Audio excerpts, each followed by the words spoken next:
nyingine tena tarehe 17 mwezi wa 3 2026.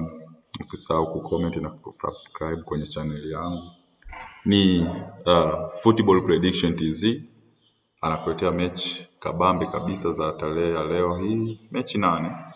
Kuna mechi kati ya Fenerbahce na Gaziantep, kuna mechi kati ya Mamelodi na Malmo Gallants, kuna mechi kati ya Al Ahly na Al Ain, kuna mechi kati ya Sporting Lisbon na Bodo Glimt, kuna mechi kati ya Arab na Al Sadd, nyingine Al Rayyan na Al Wakhla, Chelsea na PSG, Man City na Madrid. Kwa haraka Fenerbahce anaenda kushinda hii mechi kwa ajili ya kujiweka kwenye nafasi nzuri ya ubingwa.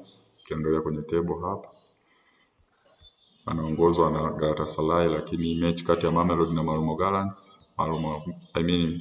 Mamelodi Sundowns anaenda kushinda hii mechi ili kujiweka katika nafasi ya kwanza pia, ambapo anaongozwa na Orlando Pirates. Kuna Al Ain na Al Wahda anaenda kushinda hii mechi.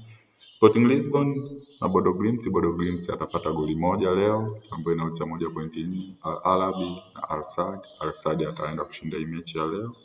Al Rayyan na Al Wakhla, Al Rayyan anaenda kushinda hii mechi.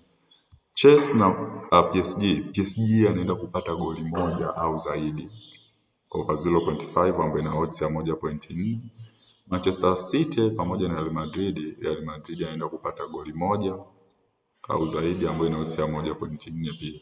Kwa hiyo ukijaribu kuangalia hapa unaweza ukapata odds 10 na kuendelea kwa siku leo. Asante. Nashukuru kwa kutazama video hii.